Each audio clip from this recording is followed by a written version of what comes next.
Salam, hər vaxtınız xeyir olsun. Zəngəzur TV-də xəbər vaxtıdır. Günün əsas xəbərlərini diqqətinizə çatdıracağam. Bugün Azərbaycanda Novruz çərşənbələrindən sonuncusu İlaxır çərşənbə və ya Torpaq çərşənbəsidir. İnama görə İlaxır çərşənbədə bağ-bostan, dirilik yerləri əkinə hazırlanır.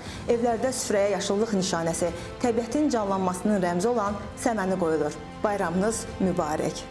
Azərbaycanın birinci vitse-prezidenti Mehriban xanım Əliyeva Ağdərə rayonundan İlaxır çərşənbə ilə bağlı sosial şəbəkə hesablarında paylaşım edib.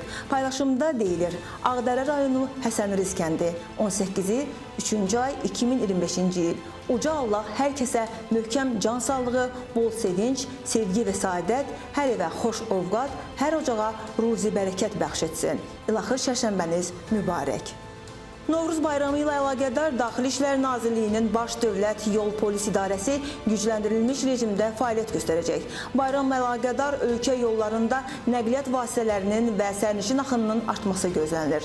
Dövlət Yol Polisi sürücüləri və piyadaları xüsusilə diqqətli olmağa, yol hərəkəti qaydalarına ciddi riayət etməyə çağırır.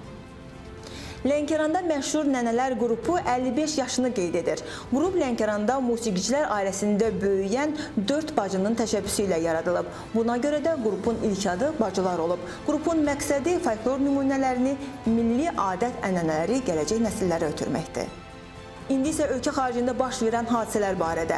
Ukrayna bu il müharibəni bitirmək istəyir və Rusiyanın qeyd-şərtsiz atəşkəs təklifini qəbul edəcəyini gözləyir. Lakin Rusiya bundan imtina etsə, Ukraynalılar daha da müqavimət göstərəcəklər. Bunu Ukraynanın Xarici İşlər Naziri Andrey Sibiqa deyib.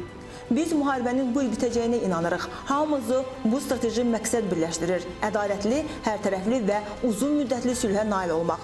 Rusiyanın qeyd-şərtsiz atəşkəsi qəbul edəcəyini gözləyirik, deyə Sibiqa bildirib. Onun sözlərinə görə ölkəsi Amerika Birləşmiş Ştatları və Rusiya prezidentlərinin telefon danışığından sonra sülh prosesinə aydınlıq gətirəcəyinə ümid edir.